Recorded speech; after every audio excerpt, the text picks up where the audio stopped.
Now we can start working on the shoulder rest of the gun.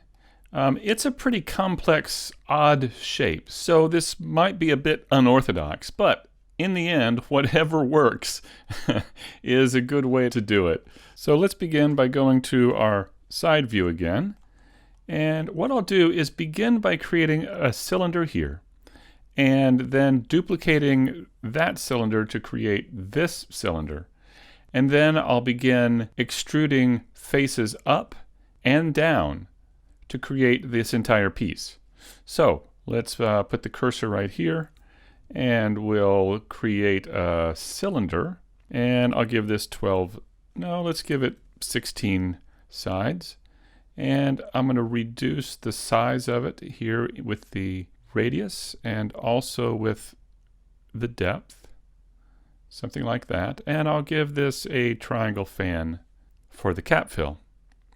Let's rotate it and try and get this in place. So I'll just move this right about here. And then I'll take these points back here and move them back, say something like this. And now what let's do is let's duplicate this, and then I'll scale it up just a bit and move it back to say here. Now that we have those two objects in place, let's begin extruding up and down here.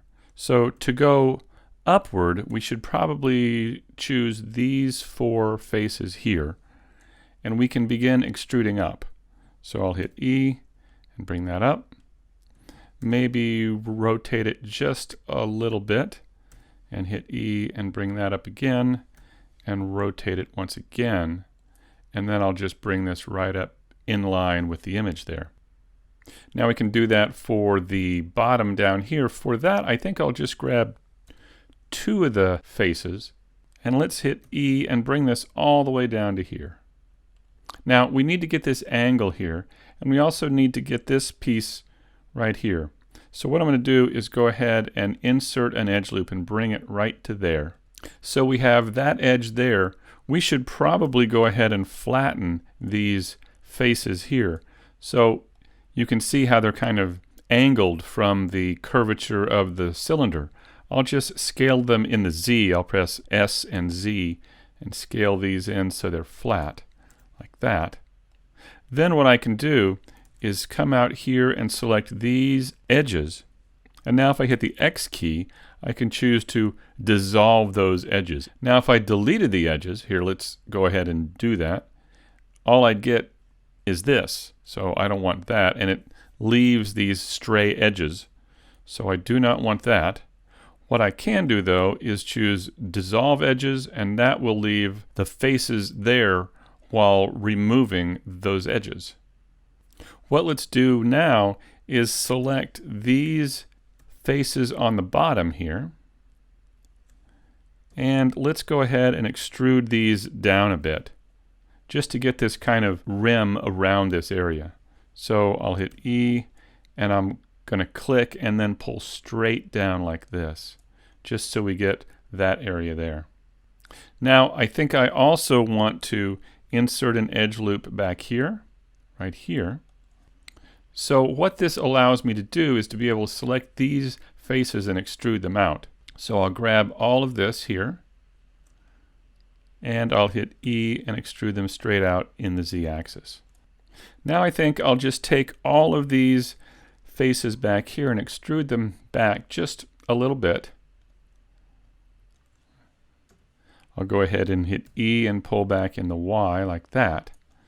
Now I'm going to go ahead and split this because I didn't get these extrusions over on this side. So I think what I'll do is just split it right down the middle. I'll go to Edge Select and press Alt and click an edge, and Alt and click that edge. And now we've got an edge all the way around selected. What I can do now is go to the Edges menu and split the edge right here. And now when I press the L key over one of these components here, say an edge, it'll select only that part because I've split that object into two pieces. So I'll go ahead and hit X and delete faces. Now I can come in and mirror this. So I'll choose Add Modifier, Mirror, and I'll go ahead and choose Clipping as well. One thing I didn't do was extrude this piece on down here. Let's go ahead and take care of that. So I'm going to turn the edit cage on for the mirrored side of the object so we can see that. And the problem is if I select all of this here, we'll get a face in the middle. So I'm going to go ahead and turn off the mirror modifier for now and select these faces here. I'll extrude straight down, and then I'll grab these edges here and just move them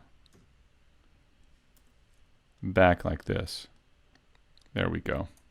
So what I meant by internal faces is these here. So I'll just take these and delete them.